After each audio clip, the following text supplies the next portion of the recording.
alegria e satisfação que cumprimentamos os nossos amigos e irmãos do portal Escola Dominical com a gloriosa paz de nosso Senhor e Salvador Jesus Cristo.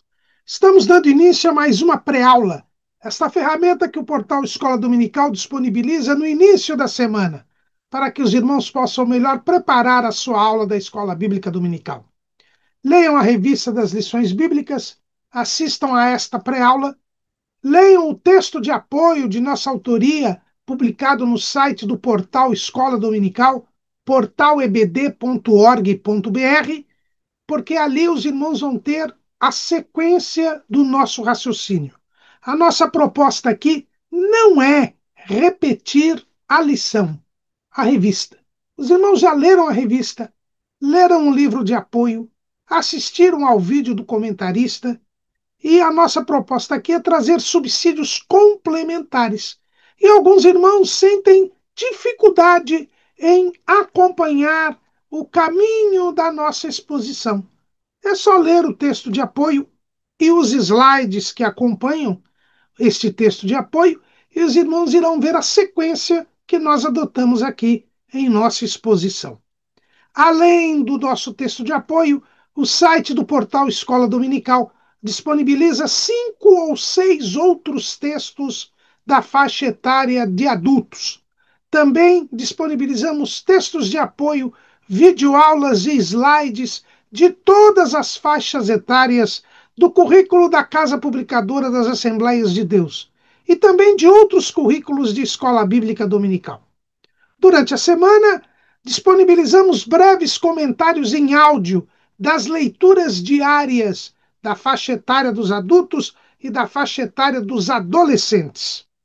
Também, no sábado à noite, às 19 horas, horário de Brasília, o irmão é nosso convidado para a transmissão ao vivo do estudo preparatório dos professores e amigos da Igreja Evangélica Assembleia de Deus, no Ministério do Belém, a sede aqui em São Paulo, o estudo da Escola Bíblica Dominical, onde os irmãos podem elucidar as suas últimas dúvidas, seus últimos questionamentos.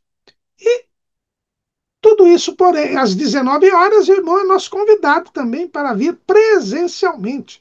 O irmão pode vir. A reunião é aberta a todos os que amam o estudo da Palavra de Deus e se realiza no quarto andar do templo sede do Ministério do Belém, na rua Doutor Fon 140, no bairro do Belenzinho, aqui em São Paulo, no quarto andar, no auditório Pastor José Wellington Bezerra da Costa. Mas tudo isso é apenas a preparação da Escola Bíblica Dominical. Ela somente se realiza quando o povo do Senhor vai à casa do Senhor no dia do Senhor para estudar a palavra do Senhor. Neste quarto e último trimestre de 2025, nós estamos estudando o tema Corpo, Alma e Espírito, a restauração integral do ser humano para chegar à estatura completa de Cristo. Nós estamos estudando a doutrina bíblica do homem, a chamada antropologia teológica. E o nosso comentarista é o pastor Silas Queiroz, que é pastor das Assembleias de Deus em Ji-Paraná, no estado de Rondônia. E nós estamos agora estudando o segundo bloco do trimestre. Já estudamos o corpo, agora estamos a estudar a alma.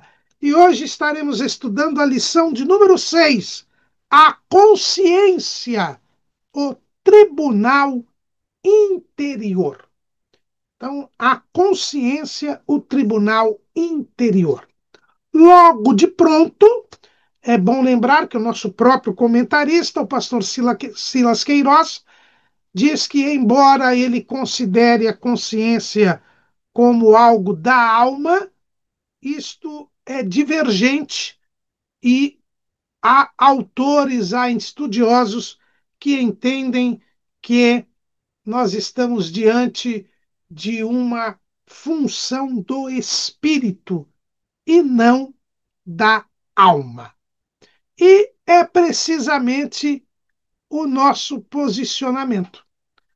A consciência, ela é função do espírito. Missionário Henrico Bergsten, de saudosa memória, no seu livro Teologia Sistemática, Doutrina do Espírito Santo, do homem, do pecado e da salvação, ele assim diz: uma das faculdades mais importantes do espírito do homem é a sua consciência. Pastor Antônio Gilberto, grande mestre das Assembleias de Deus, diz: o espírito identifica o homem, a criação espiritual, e dá-lhe a consciência de Deus. Isto está escrito na Bíblia de Estudo Antônio Gilberto, no estudo A Triunidade do Homem, na página 1222. Watchman Nee, o grande teólogo chinês, diz: as funções do espírito poderiam ser classificadas como intuição, comunhão e consciência. Então, estas três autoridades aqui, nós trazemos à baila para entender que a consciência é parte do espírito e não da alma, respeitando, logicamente, o entendimento do pastor Silas Queiroz.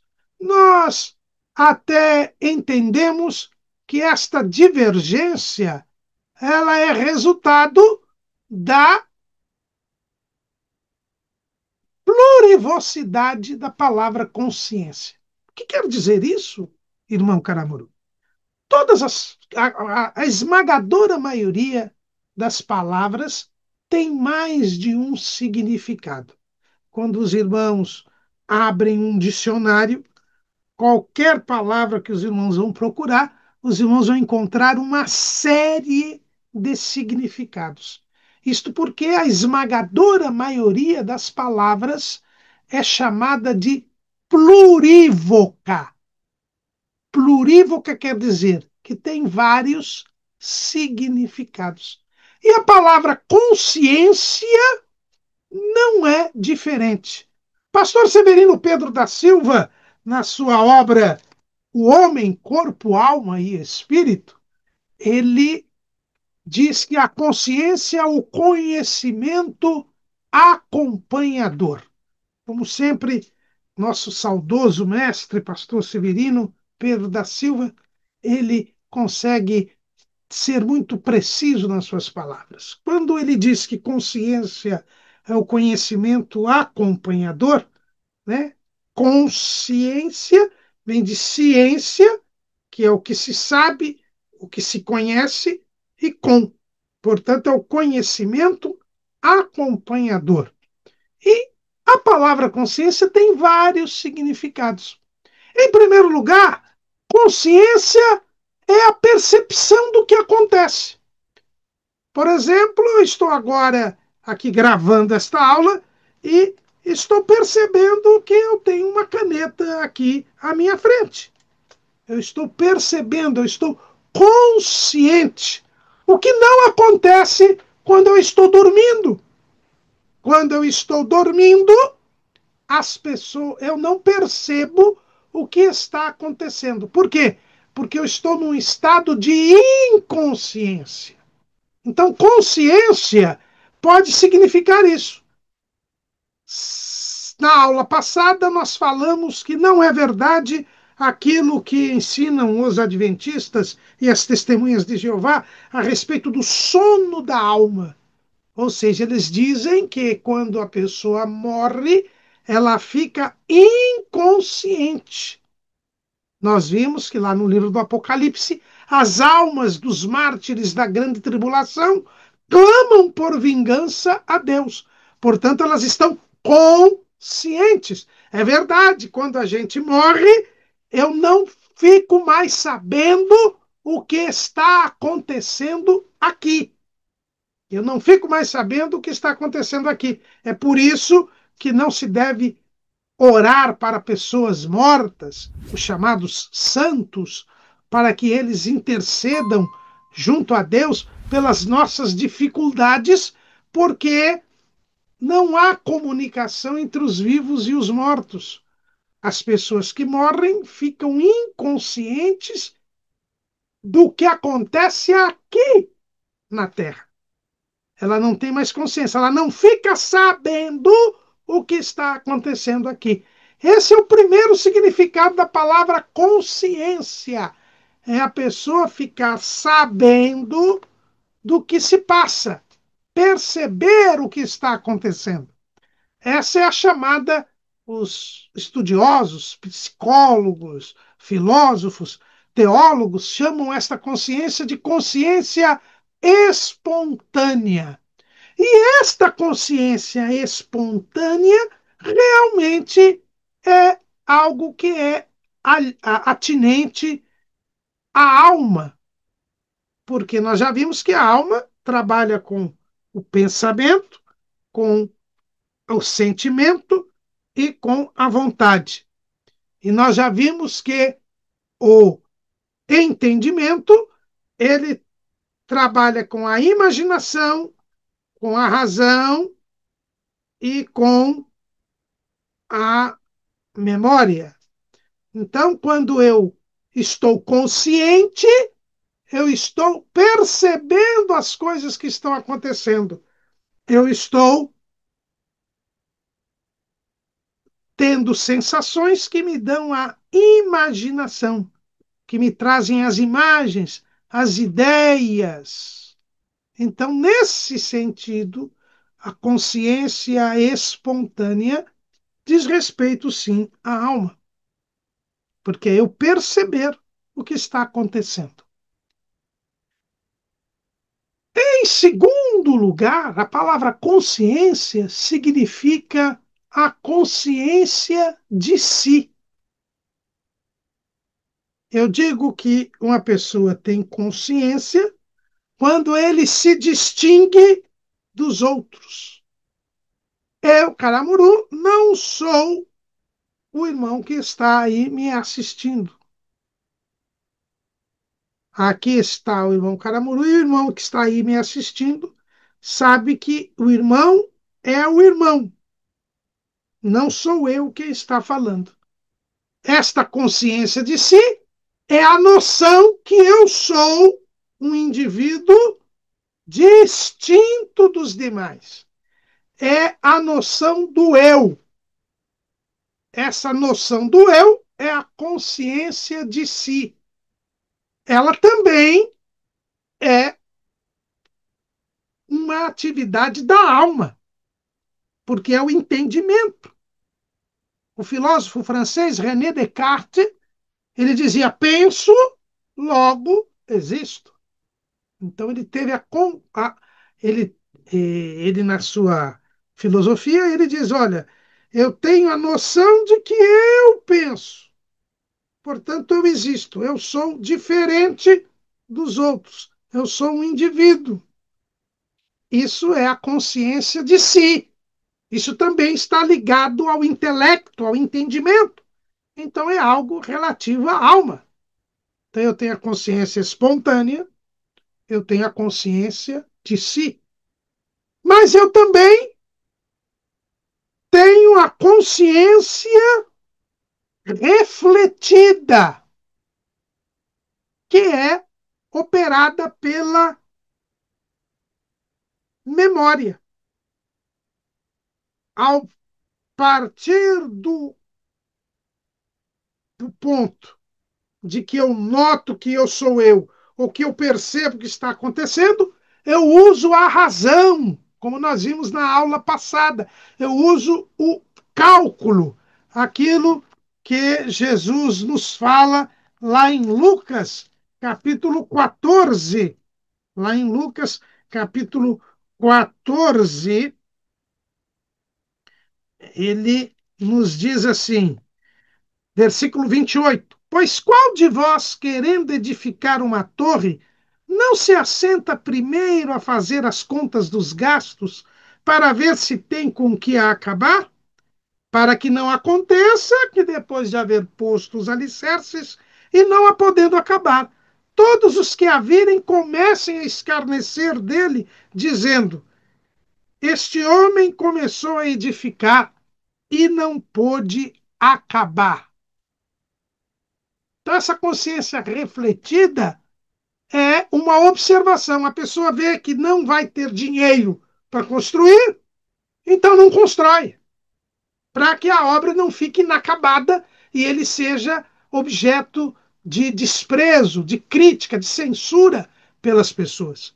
Então, essa é a consciência refletida. Eu me lembro aqui de uma música popular brasileira, né? Saudades da Amélia, de Ataúfo Alves e Mário Lago, né? Quando ele diz assim: nunca vi fazer tanta exigência, você não sabe o que faz, você não tem consciência, não vê que eu sou um pobre rapaz.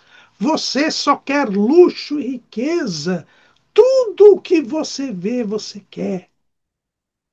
Então, aqui, aquela mulher que queria um padrão de vida que o marido não tinha condições de dar. E parece que esse marido estava no segundo casamento, porque a primeira mulher era a Amélia, que ele disse que ficou com saudades, né? Porque a mulher não tinha consciência, quer dizer, ela não fez essa observação, ela não fez o devido cálculo, né? Então, aqui também, essa consciência refletida diz respeito à alma, porque diz respeito ao entendimento. Então, a consciência espontânea, que é perceber o que se acontece, a consciência de si, que é a noção do eu, e a consciência refletida, que é esse cálculo, essa observação diante do que se percebeu para se tomar decisões, estas três, esses três significados da palavra consciência dizem respeito à alma. Mas quando a Bíblia fala em consciência, ela não está falando de nenhuma destas três significações de consciência. Ela não está falando nem da consciência espontânea, nem da consciência de si, nem da consciência refletida. Quando a Bíblia fala em consciência, ela está falando a respeito da consciência moral, da consciência de Deus. É o que nós encontramos lá em 1 de Pedro, capítulo 3, versículo 21. 1 de Pedro 3 e 21. Que também, como uma verdadeira figura, agora vos salva. Batismo não do despojamento da imundícia da carne, mas da indagação de uma boa consciência para com Deus pela ressurreição de Jesus Cristo. Então, aqui o apóstolo Pedro está falando que nós, pela ressurreição de Jesus, nós passamos a ter, passa a haver uma interrogação a respeito de uma boa consciência para com Deus. É essa consciência para com Deus, esta consciência de Deus, que é a consciência moral. É desta consciência que nós vamos tratar desta aula. É esta consciência, até o título da lição é a consciência, o tribunal interior. Esta consciência de que trata a Bíblia Sagrada, que é o tribunal interior, é o julgamento dos atos mediante um critério. É o julgamento dos nossos atos. A consciência é aquela função que diz se o que eu estou fazendo é certo ou errado, é bom ou é mal. E esta consciência, este tribunal interior, não é da alma. Não. Porque não se trata nem de entendimento, nem de vontade, nem de sentimento. Pelo contrário, é a impressão da lei divina no ser humano. É a inserção, a interiorização dos mandamentos divinos, do critério divino. Porque quem diz o que é bom, o que é mal, o que é certo e o que é errado, é Deus. Porque Deus é a verdade, Deus é a justiça, Deus é bom, Ele é a bondade, Ele é o Senhor de todas as coisas. E é Ele quem determina o que é certo, o que é errado, o que é bom ou o que é mal. E é esta determinação divina que é inserida no ser humano. E a parte do homem que se relaciona com Deus não é a alma, é o espírito. Missionário Rick Bergsten diz que a consciência é uma janela no homem, pela qual Deus olha para o interior dele. A consciência é um espião de Deus que persegue o homem quando ele peca, mas que lhe fala com uma voz elogiosa quando faz o bem. Esta é a consciência moral. Esta é a consciência de Deus. É esta consciência que é o trabalho, que é o tribunal interior do título da nossa lição. Pastor Claudionor de Andrade, no Dicionário Teológico, publicado pela Casa Publicadora das Assembleias de Deus, diz que a consciência é esta voz secreta que aprova ou reprova nossos atos. Aprova ou reprova os nossos atos. É esta aprovação ou reprovação dos nossos atos que é a consciência. Ela é o critério divino, a ordem divina, os mandamentos do Criador que são inseridos no ser humano, a fim de que ele tenha noção do que é certo ou errado, do que é bom ou do que é mal. É o que nos fala o apóstolo Paulo, lá em Romanos, capítulo 2, versículo 14. Porque quando os gentios que não têm lei fazem naturalmente as coisas que são da lei, não tendo eles lei, para si mesmos são lei, os quais mostram a obra da lei escrita no seu coração, testificando juntamente a sua consciência e os seus pensamentos. Veja que uma coisa são os pensamentos, outra coisa é a consciência. Os pensamentos são a alma. A consciência é essa lei escrita no homem interior, no coração, quer acusando-os, quer defendendo-os. No dia em que Deus há de julgar os segredos dos homens por Jesus Cristo, segundo o meu evangelho. Então, o apóstolo Paulo mostra aqui que a consciência é a lei escrita, a lei de Deus escrita no coração, que acusa ou que defende o homem. É algo inserido, como disse o missionário de Bergsten, é algo que é uma janela no homem, é o olhar de Deus para o interior do homem. Esta é a consciência. É diferente do olhar humano. O olhar humano que percebe as coisas que estão em volta. É o que diz o pastor batista Oswald Chambers, que eu cito aqui no nosso esboço, pastor batista que viveu no final do século XIX, começo do século XX, onde ele diz que a consciência é esse olhar humano, essa consciência espontânea, é o olhar humano. Mas a consciência moral, a consciência de Deus, a consciência que é o tribunal interior, é o olhar de Deus para o homem. E é por isso que é algo que é próprio do espírito humano, porque o espírito humano é a parte do homem que faz a sua ligação com Deus.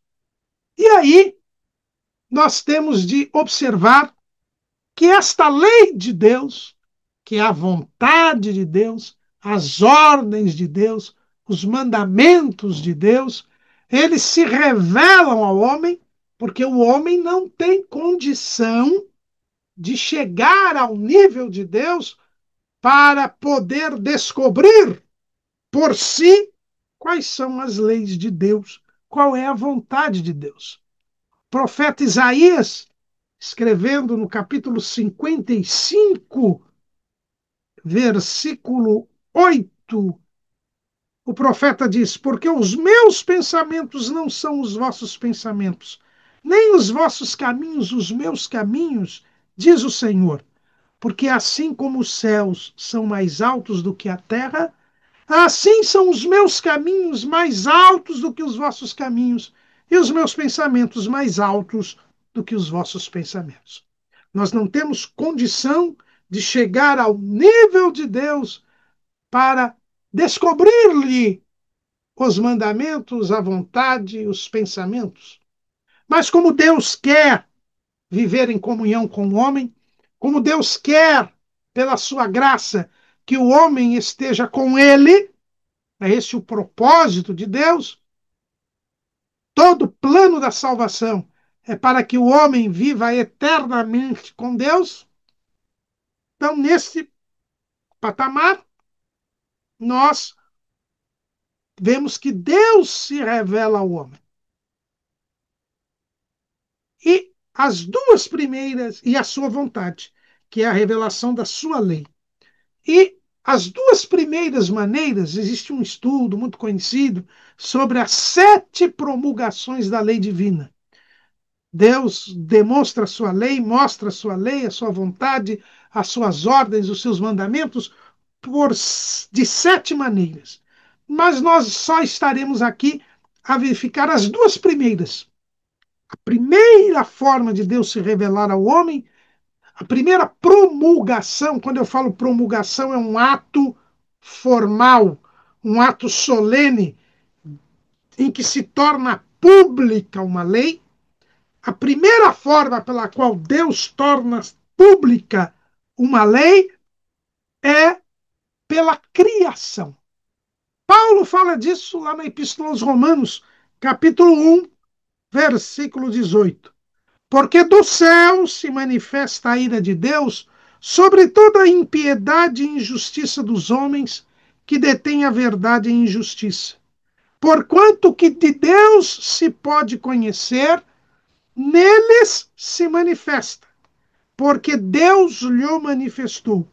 Porque as suas coisas invisíveis, desde a criação do mundo, tanto o seu eterno poder como a sua divindade, se entendem e claramente se veem pelas coisas que estão criadas para que eles fiquem inexcusáveis. Então Deus se revela ao homem, a lei divina se revela ao homem pela criação. A criação é a primeira promulgação da lei divina. A segunda promulgação da lei divina é pela consciência. Como nós já lemos aqui, Romanos 2, versículo 14. Porque quando os gentios que não têm lei fazem naturalmente as coisas que são da lei, não tendo eles lei, para si mesmos são lei, os quais mostram a obra da lei escrita no seu coração, testificando juntamente a sua consciência e os seus pensamentos, quer acusando-os, quer defendendo-os. A segunda promulgação da lei divina se dá pela consciência. Então, primeiro a criação, em segundo lugar, a consciência. É por isso que O filósofo alemão Immanuel Kant, que viveu no século XVIII, ao começar a sua obra Crítica da Razão Prática, onde ele vai falar sobre a moralidade do homem, ele começa a sua obra com a seguinte frase, que ficou muito famosa: duas coisas enchem o ânimo de crescente admiração e respeito. Veneração sempre renovada, quanto com mais frequência e aplicação delas se ocupa a reflexão. Por sobre mim, o céu estrelado. Em mim, a lei moral. São as duas coisas que causavam admiração, respeito, veneração de Kant. Era o céu estrelado sobre ele, a criação, e nele a lei moral, a lei divina, a consciência. E ambas remetem a Deus. A criação e a consciência. E é por isso que Paulo diz que nenhum homem tem desculpa, nenhum deles será excusável, para que eles fiquem inexcusáveis. Nenhum ser humano, quando for julgado por Deus, vai poder alegar ignorância. Eu não sabia que o Senhor existia. Eu não sabia que o Senhor era o supremo ser, porque pela criação e pela consciência, Deus se revela a todo ser humano. Claramente, como diz Paulo.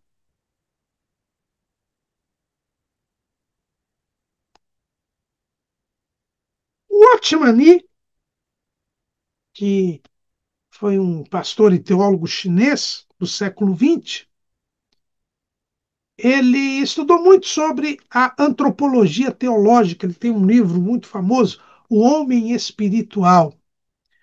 E ele faz uma analogia interessante quando ele fala sobre as funções do espírito humano. Ele diz que há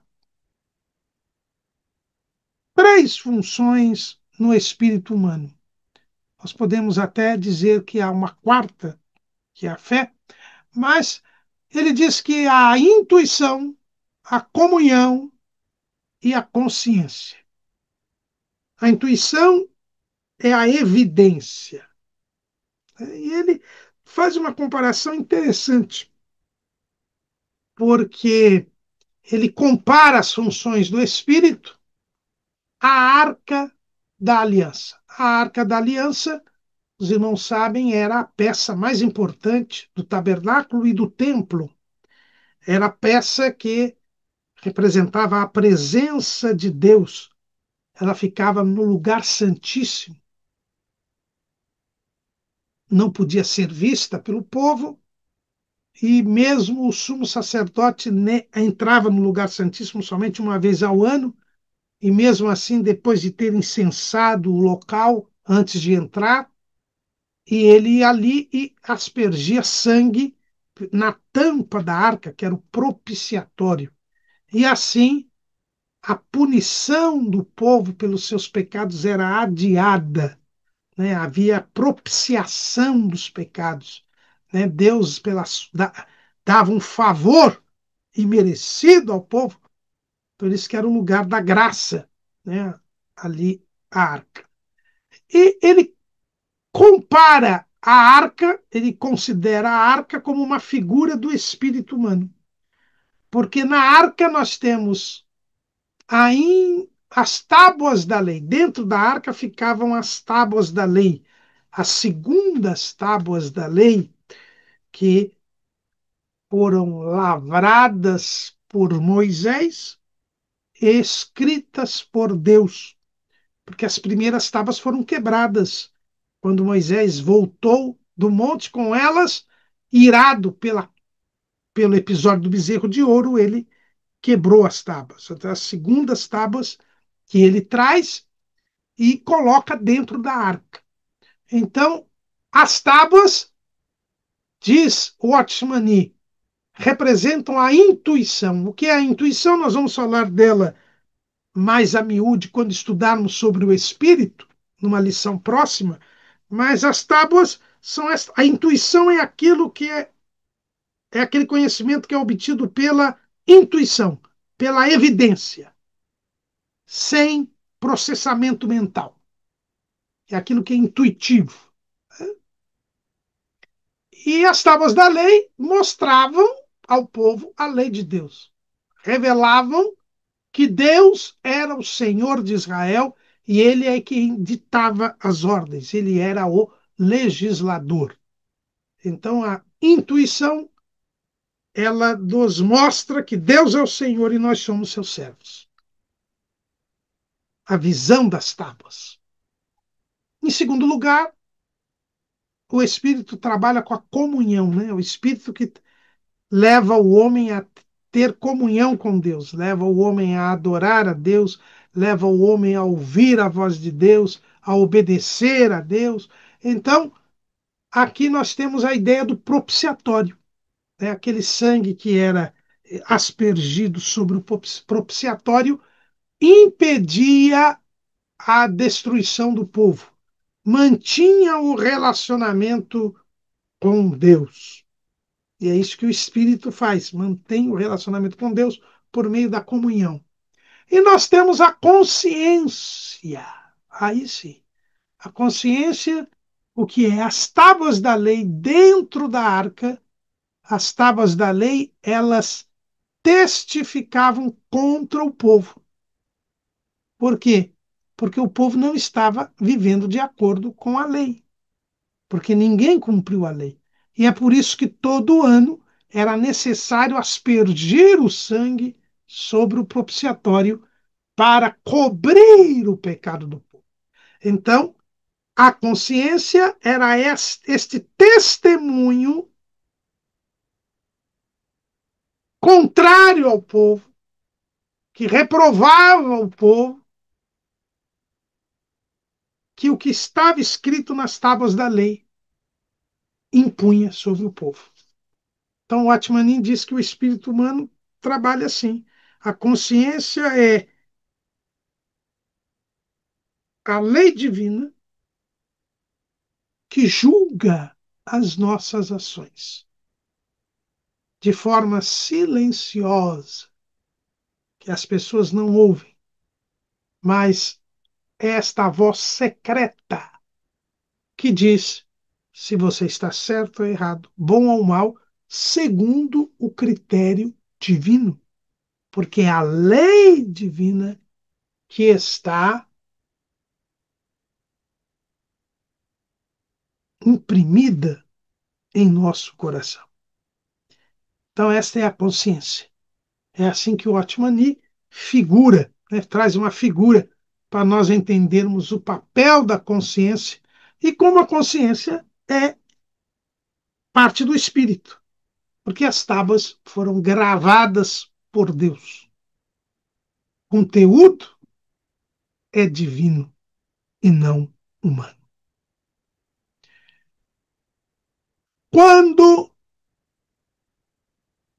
a palavra, quando a lei divina é inserida em nós, quando este olhar divino que nos penetra, ele nos acusa ou nos defende, como disse o missionário Bergstein, nós temos então a ação da consciência. Só que a consciência por si só apenas nos traz um testemunho. É necessário que Deus fale conosco. E aí, nesse sentido, Oswald Chambers, ele não gosta quando dizem, olha, a consciência é a voz de Deus em nós. Ele diz, não é a voz de Deus. E ele tem certa razão. Na verdade, a voz de Deus é a palavra de Deus. A consciência é a lei divina inserida em nós. Observemos que a lei estava escrita nas tábuas na arca, mas o povo precisava reconhecer-se pecador e apresentar, oferecer os seus sacrifícios, e o próprio sumo sacerdote oferecer os sacrifícios pelo povo no dia da expiação, cumprindo a lei. Nós temos a natureza pecaminosa e, portanto, nós pecamos. Todos pecaram e destituídos estão da glória de Deus. A consciência nos acusa, mas eu preciso mudar de atitude. E a mudança de atitude ela só vem quando nós ouvimos a palavra de Deus. Quando Deus proclama que nós estamos errados, assim nós podemos mudar de atitude. Deus precisa vir falar. É o que nós observamos no exemplo didático, logo no início da história da humanidade, na dispensação da consciência, lá no capítulo 4 de Gênesis. Abel e Caim vieram oferecer sacrifícios a Deus.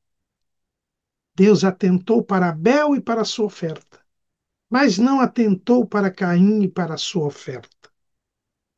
Caim se irou e descaiu o seu semblante. Ficou de cara fechada, como diz a nova tradução na linguagem de hoje. A consciência reprovou o sacrifício de Caim. Quem disse para Caim que a sua oferta havia sido reprovada? A sua consciência. A sua consciência disse: o sacrifício de Abel foi aceito, o seu não. Aí Deus vem falar com Caim. Nós estamos aqui na segunda dispensação, que é a dispensação da consciência. Deus começou a falar na consciência. Depois da consciência acusar, Deus falou com Caim, falou internamente. O texto diz: e o Senhor disse a Caim: por que tiraste e por que descaiu o teu semblante? Se bem fizeres, não haverá aceitação para ti, e se não fizeres bem, o pecado jaz à porta, e para ti será o seu desejo, e sobre ele dominarás. Aqui nós temos a proclamação da palavra de Deus. Aqui, por estarmos no início da história da humanidade, na dispensação da consciência, Deus fala diretamente na mente de Caim, como havia falado diretamente a Adão e a Eva. Mas Caim não misturou esta palavra com a sua fé. Ele não acreditou naquilo que Deus falou. O que também aconteceu com a geração do Êxodo, a geração de Israel que saiu do Egito de 20 anos para cima. O escritor aos Hebreus ele fala disso, lá em Hebreus capítulo 4, versículo 1. Temamos, pois, que porventura, deixada a promessa de entrar no seu repouso, pareça que algum de vós fique para trás. Porque também a nós foram pregadas as boas novas, como a eles. Eles aqui são os israelitas do tempo do Êxodo. Mas a palavra da pregação nada lhes aproveitou, porquanto não estava misturada com a fé naqueles que a ouviram. Porque nós, os que temos crido, entramos no repouso, tal como disse: jurei na minha ira que não entrarão no meu repouso, embora suas obras estivessem acabadas desde a fundação do mundo. Caim não acreditou no que Deus falou. Tanto que ele mata Caim, mata Abel. Em vez de oferecer um outro sacrifício e fazer bem, como Deus falou, ele preferiu matar o seu irmão Abel. Deus mais uma vez fala com ele. E o que Caim diz? Capítulo 4, versículo 13. Então disse Caim ao Senhor: é maior a minha maldade que a que possa ser perdoada. Eis que hoje me lanças da face da terra, e da tua face me esconderei, e serei fugitivo e errante na terra, e será que todo aquele que me achar me matará? O Senhor, porém, disse-lhe: portanto, qualquer que matar a Caim, 7 vezes será castigado. E pôs o Senhor um sinal em Caim, para que não o ferisse qualquer que o achasse. E saiu Caim de diante da face do Senhor. E habitou na terra de Nod, da banda do oriente do Éden. Caim não acreditou que se fizesse bem, a sua oferta, ele e a sua oferta seriam aceitas. Seriam aceitos. Ele também não acreditou que Deus pudesse perdoá-lo depois de ter matado Abel. E mesmo quando Deus lhe pôs um sinal impedindo que ele fosse morto, até o final da sua vida, Caim não se arrependeu, não acreditou, não misturou a pregação do próprio Deus, a proclamação da palavra de Deus com a fé. E por isso se perdeu. Não é por outro motivo que João, na sua primeira carta, no capítulo 3, no versículo 12, diz: não como Caim, que era do maligno, e matou a seu irmão. E por que causa o matou? Porque as suas obras eram más e as de seu irmão justas. A consciência o reprovou, Deus o convidou ao arrependimento e ele não se arrependeu. Por isso ele se perdeu.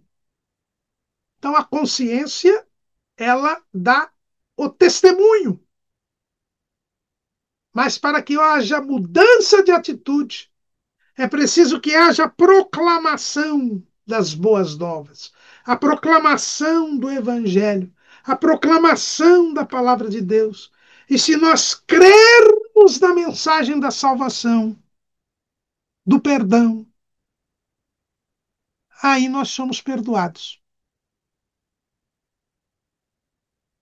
E aí nós entramos em comunhão com Deus. A consciência, ela é uma faculdade do espírito humano. É a impressão da lei divina em nós. É a revelação da ordem de Deus, da vontade de Deus, do mandamento de Deus. Mas o homem não se salva. Reprovado pela consciência, ele deve mudar de atitude. Para mudar de atitude, para se arrepender, é preciso que seja proclamada a mensagem da salvação. Caim foi o próprio Deus quem a proclamou. Mas depois Deus levanta os profetas. Ainda antes do dilúvio, na dispensação da consciência, nós temos Enoque, nós temos Noé, que pregam, mas aquela geração não creu e por isso pereceu no dilúvio, com exceção da família de Noé. A consciência nos acusa ou nos defende, mas é necessária a proclamação da palavra de Deus, da mensagem da salvação. Quando nós cremos, a fé natural que temos, que também faz parte do Espírito, se transforma em fé salvadora. Porque, como diz Paulo lá em Romanos, capítulo 10, versículo 17, de sorte que a fé é pelo ouvir e o ouvir pela palavra de Deus. A palavra de Deus, misturada com a nossa fé natural, transforma-se em fé salvadora. E quem crer será salvo. Quem não crer será condenado. Caim foi o primeiro a ser condenado. Sua consciência o reprovou. Deus pregou, mas ele não creu e se perdeu.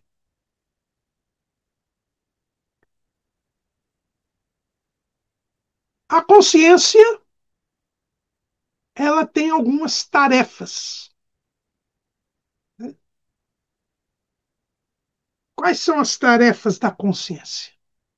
Tomás de Aquino, grande teólogo da Idade Média, Tomás de Aquino dizia que a consciência testifica, instiga e liga. Nós já vimos que o Watchman Nee diz que a consciência é como as tábuas da lei, que testemunhavam dentro da arca a desobediência do povo de Israel. A consciência, ela testemunha o bem ou o mal, o certo ou o errado. Ela é a testemunha. Ela prova ou reprova aquilo que fazemos. É aquilo que diz, você acertou, ou diz, você errou. Esse é o primeiro papel. Como Paulo diz lá em Romanos 2, que nós já lemos, as quais mostram a obra da lei escrita no seu coração, testificando juntamente a sua consciência. Então, a consciência, ela nos leva ao dar testemunho das nossas ações. Quantas pessoas são tidas por inocentes pela falta de provas num processo, por exemplo, ou pelo testemunho das pessoas que estão à sua volta, mas ela sabe muito bem que praticou aquele ato errado, que ela é culpada. E ela sabe por quê? Porque a consciência o acusa. A consciência é testemunha. Ela sabe que errou, embora ninguém tenha como provar isto. Ela sabe se é culpado ou inocente, porque a consciência testifica.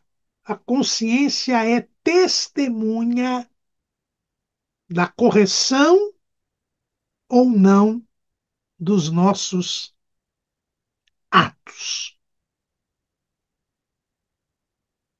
Mas, além de testificar, a consciência instiga, ou seja, a consciência nos anima, nos incentiva, nos estimula a servir a Deus.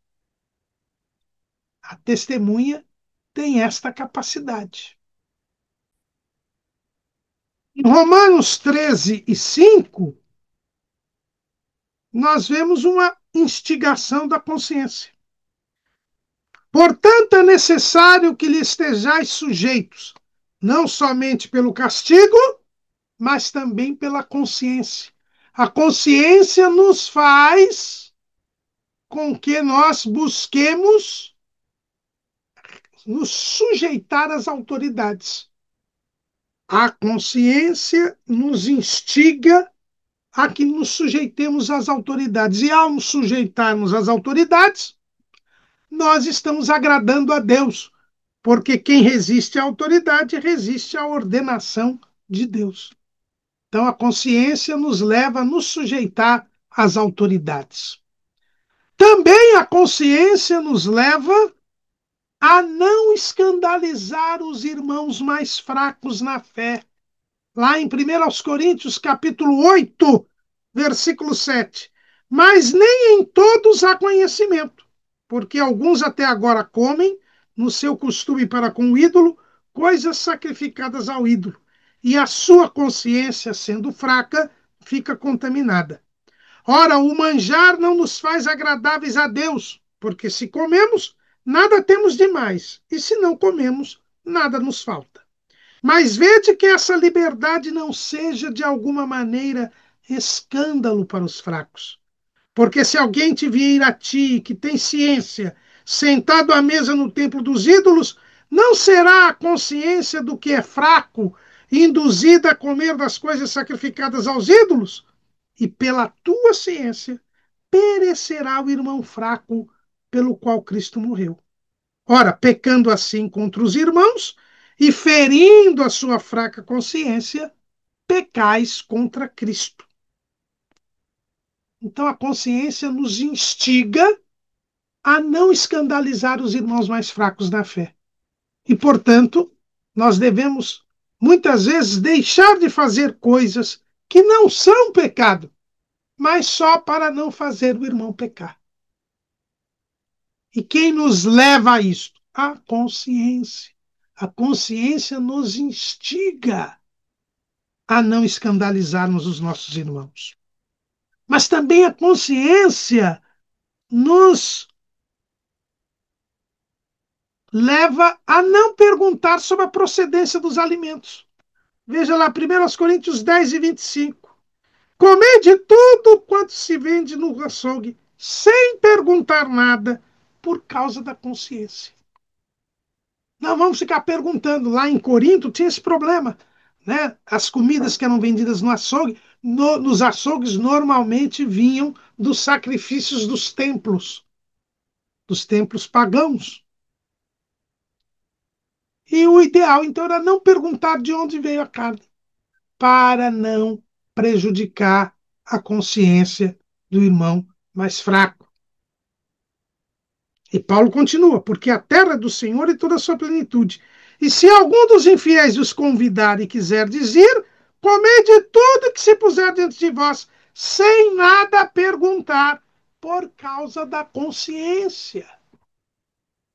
Então, não se deve perguntar. Eu me lembro, certa feita, um irmão que estava evangelizando uma pessoa que frequentava candomblé, e ele convidou o irmão para ir comer. E ele viu ali algumas iguarias e ele não perguntou se tinham vindo ou não de sacrifícios feitos no terreiro, por causa da consciência. Mas Pedro também fala disso. Em 1 de Pedro 2 e 19. 1 de Pedro 2 e 19. Porque é coisa agradável que alguém, por causa da consciência para com Deus, sofra agravos, padecendo injustamente. Hoje nós temos muitos crentes desaforados, que dizem, olha, eu não levo desaforo para casa. Eu não aceito afronta. Mas a consciência nos instiga a padecer injustamente. A consciência nos instiga a engolir sapo, como diz o povo, para que nós não escandalizemos nem os irmãos nem os outros. Eu me lembrei aqui de um episódio que o saudoso pastor Walter Marques de Mello nos contava. Ele havia pregado na igreja a respeito de dar a outra face, que o crente deve dar a outra face. E quando ele saiu, indo para o ponto do ônibus para pegar a condução para ir para casa, apareceu um senhor que lhe deu um tapão no rosto. E naquele mesmo momento, pastor Walter Marques de Mello disse: eu não posso reagir. Eu acabei de pregar que se você for agredido numa face, deve dar a outra.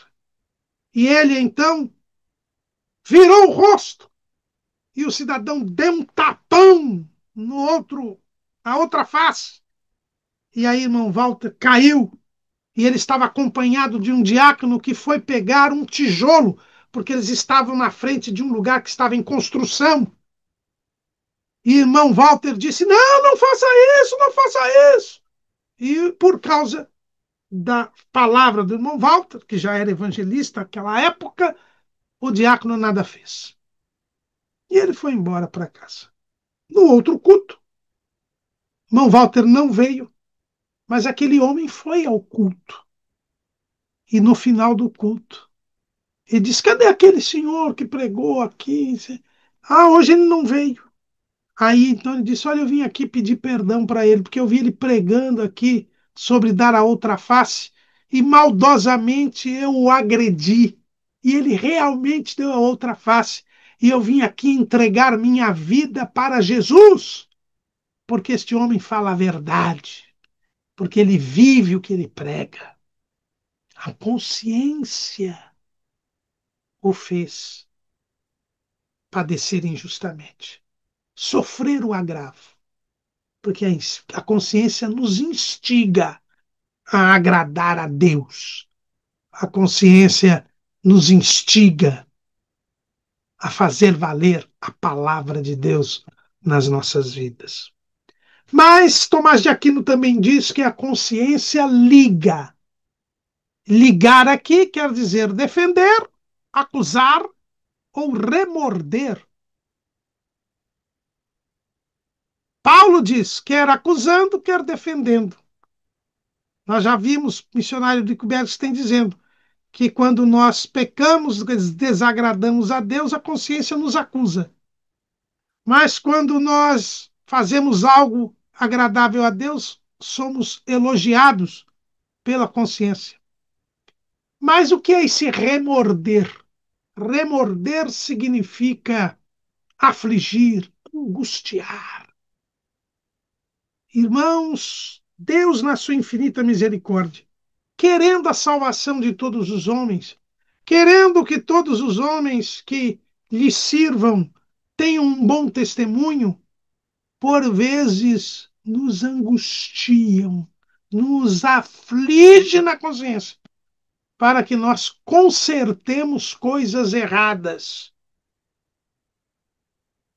E o exemplo que temos disto é o homem segundo o coração de Deus, Davi.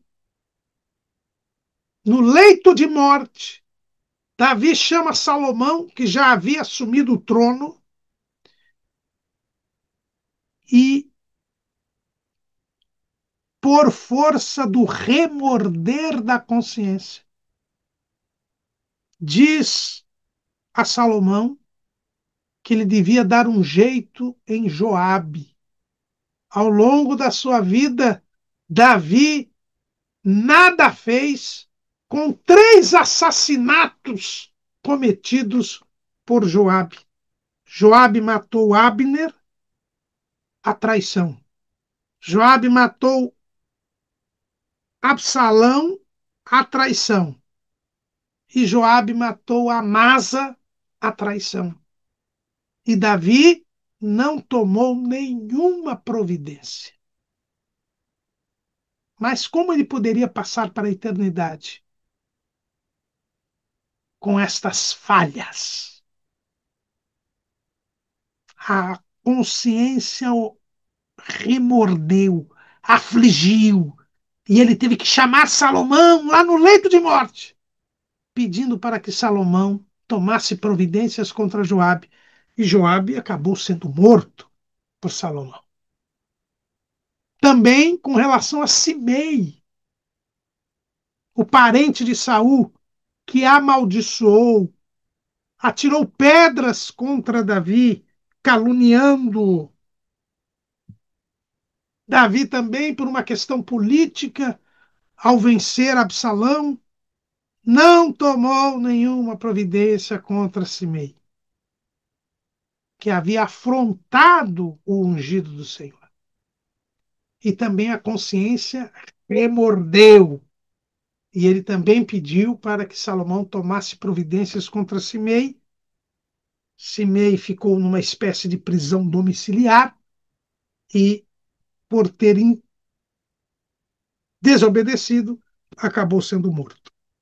E, por fim, também, com relação aos parentes de Barzilai.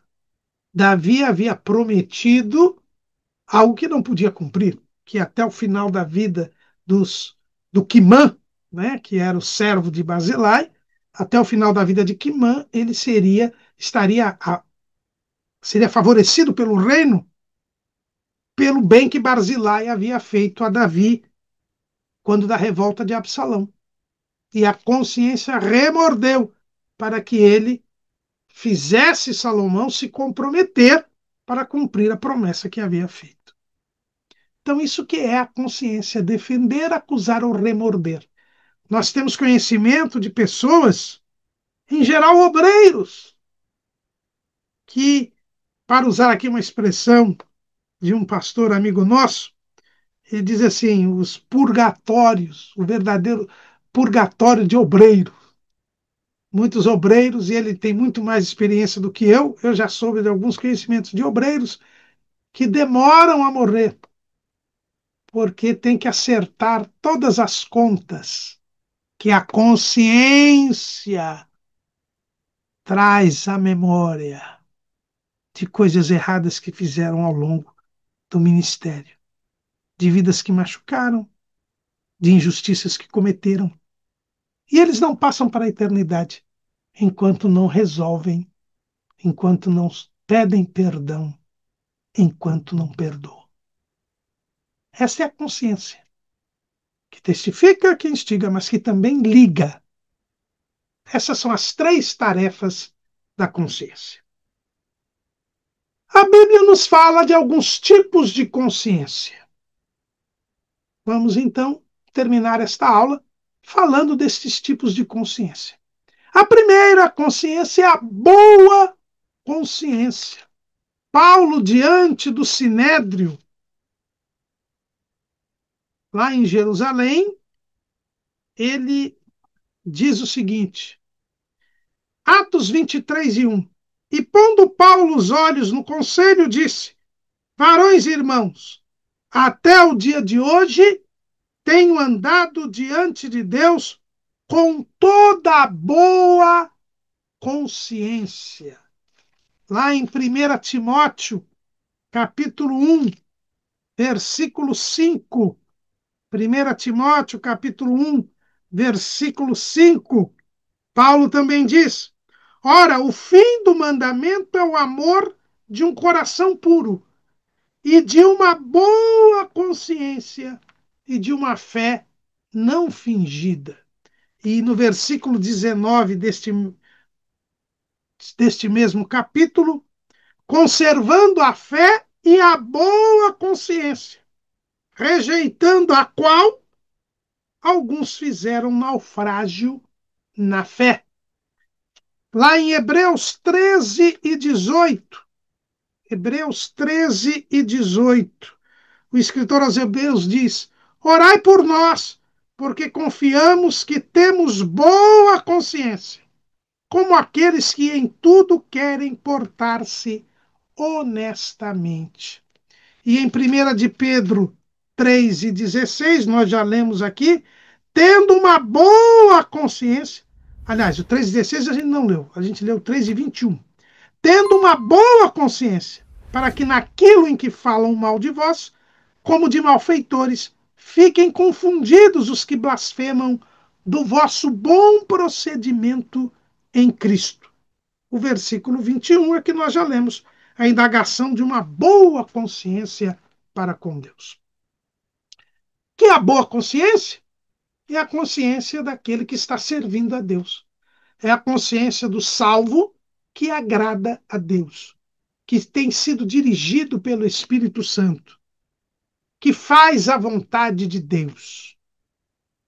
Quem conserva a fé e a boa consciência, como nós lemos aqui, não naufraga na fé, não fracassa na fé.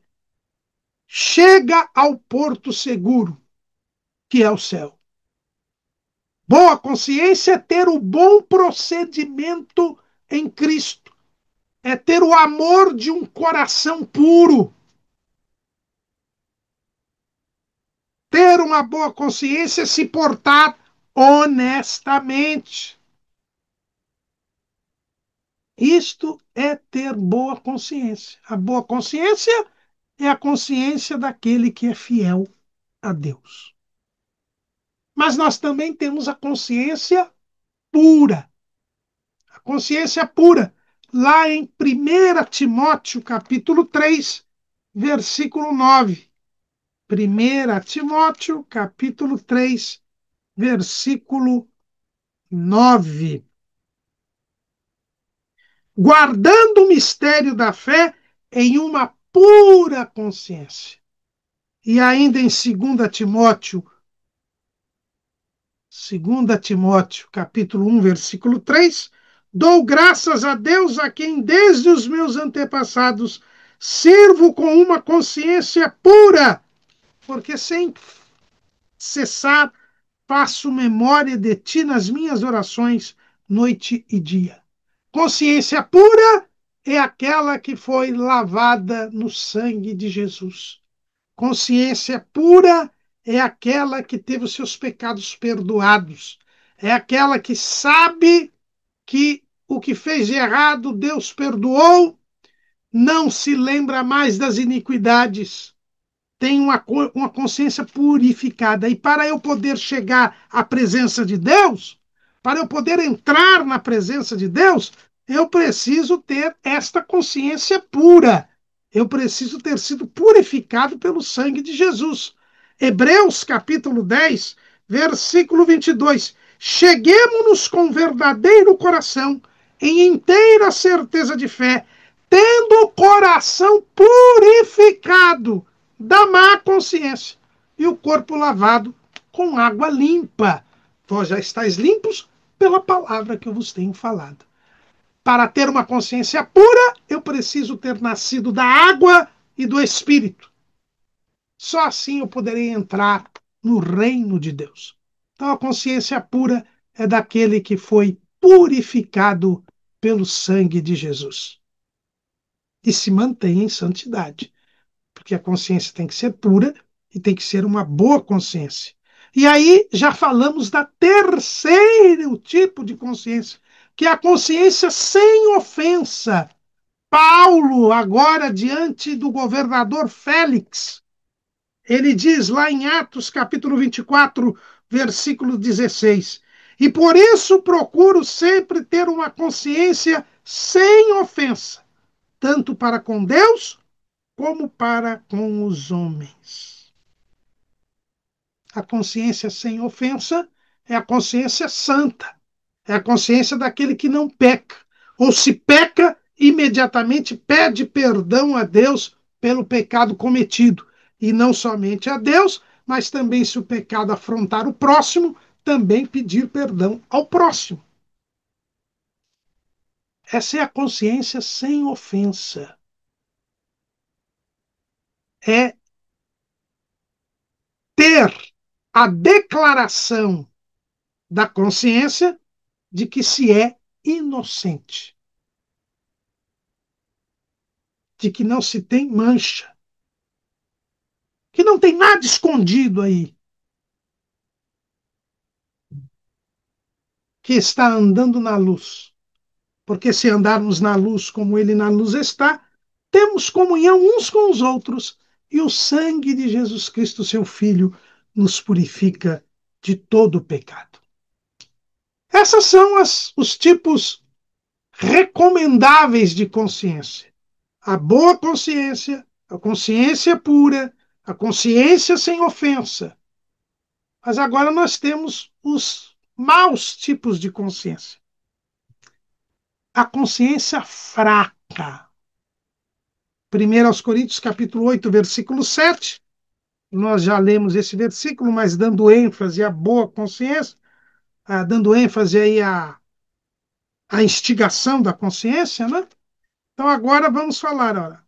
Mas nem em todos há conhecimento, porque alguns até agora comem no seu costume para com o ídolo coisas sacrificadas ao ídolo, e a sua consciência sendo fraca.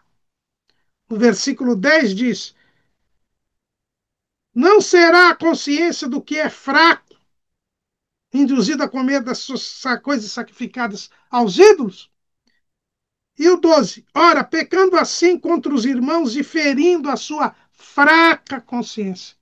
Consciência fraca é a consciência daquela pessoa que é fraca na fé, daquela pessoa que não tem ainda força espiritual, daquela pessoa que não tem maturidade espiritual. Aqueles que Paulo chamava lá em Corinto, lá em 1 Coríntios 3 e 1. E eu, irmãos, não vos pude falar como a espirituais, mas como a carnais, como a meninos em Cristo. São pessoas que ainda não se desenvolveram, não cresceram espiritualmente. Por quê? Porque lhes falta conhecimento, não se dedicam a uma vida devocional, não se dedicam ao estudo e à meditação das Escrituras, não se dedicam ao estudo, à oração, ao jejum, não buscam o batismo com o Espírito Santo, não buscam os dons espirituais, eles são ainda meninos espirituais.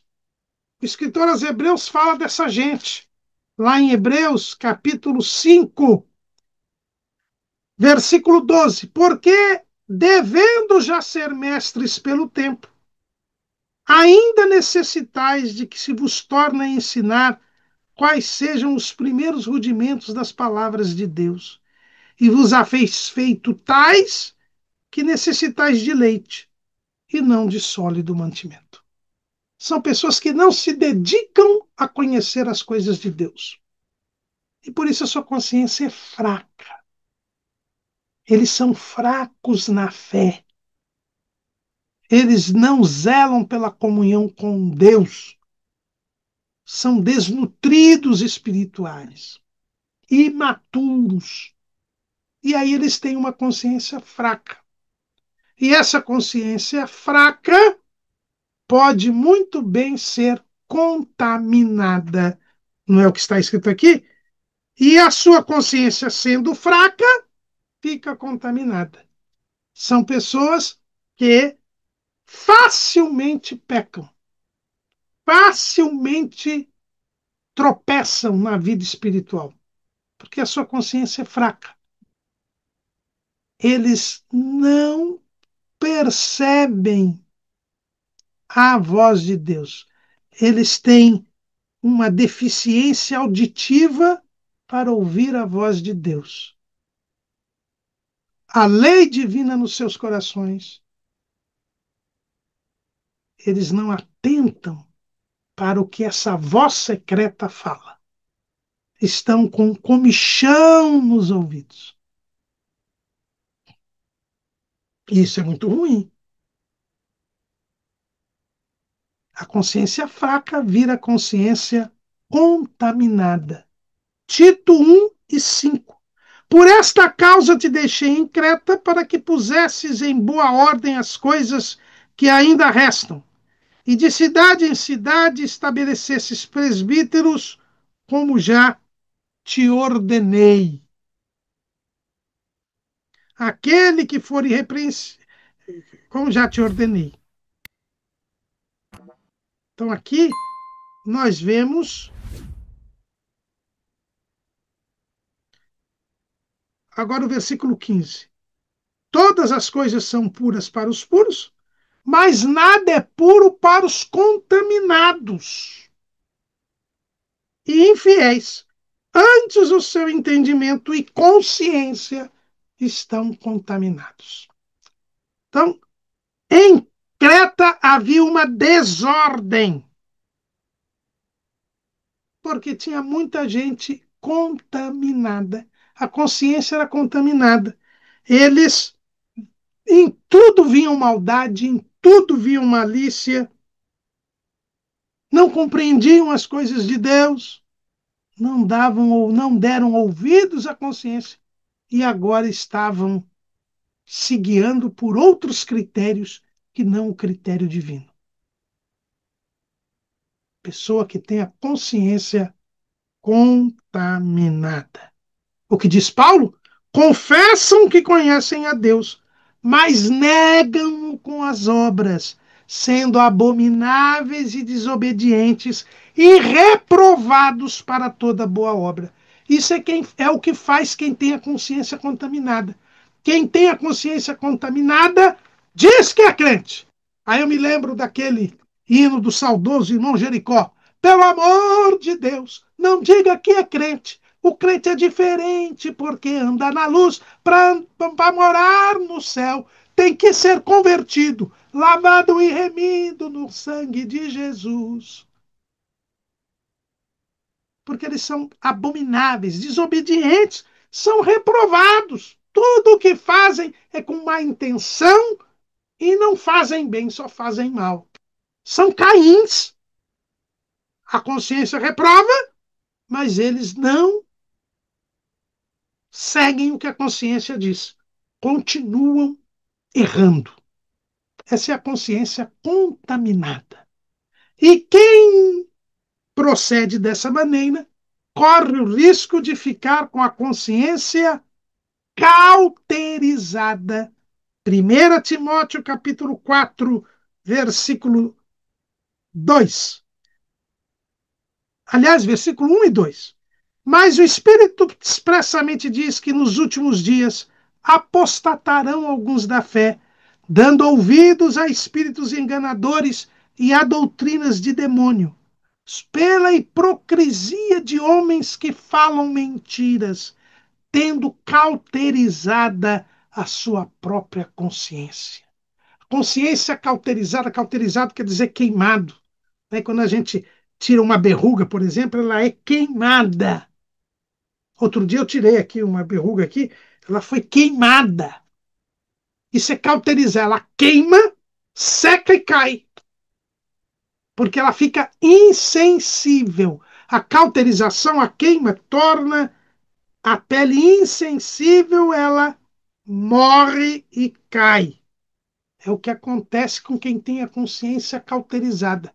As pessoas agora não estão mais com deficiência auditiva, como eu disse, da consciência fraca, da consciência contaminada. Agora ela já ficou surda. Ela já não ouve mais a voz de Deus, a voz secreta. Ela já não atenta mais. O seu coração é um coração de pedra. E já não dá nenhum valor à consciência. Ela não tem mais o senso do certo e do errado, do bom e do mal. É um verdadeiro psicopata. Não tem mais nenhum senso moral. Peca e peca e peca. E nem sente mais nada por pecar. É a consciência cauterizada. São aqueles que apostataram da fé. Mentem como se estivessem falando a verdade. Acreditam na própria mentira.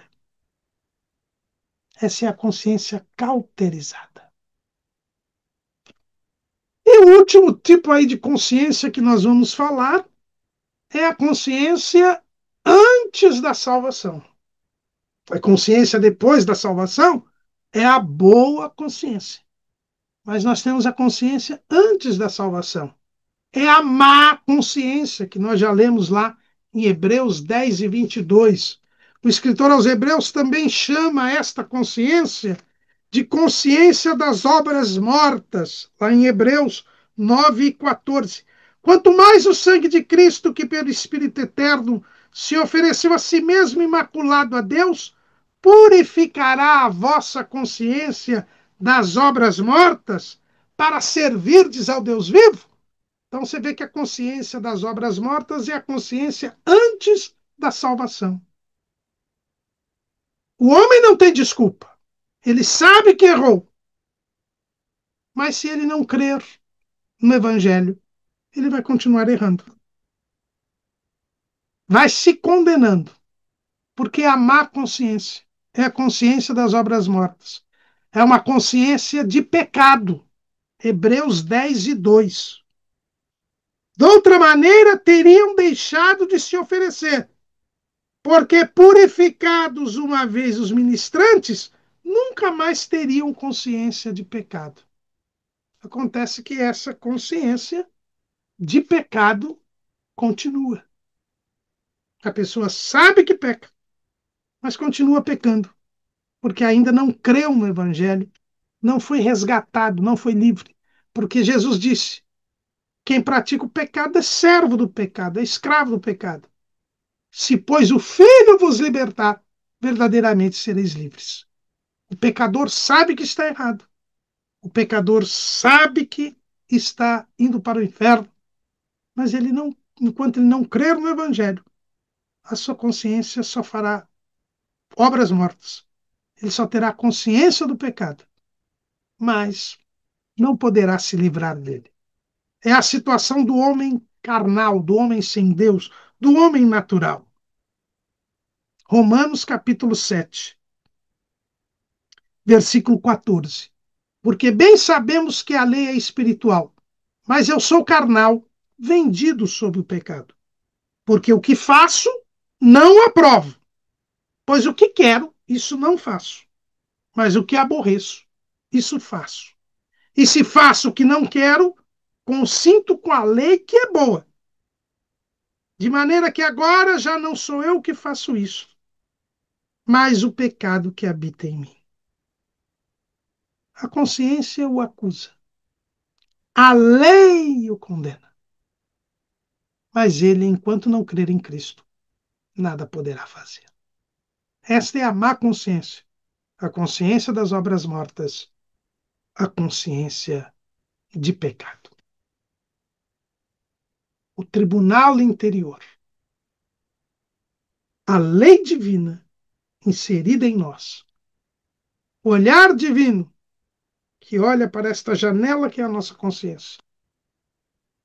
E que só será purificada pelo sangue de Jesus. Amém.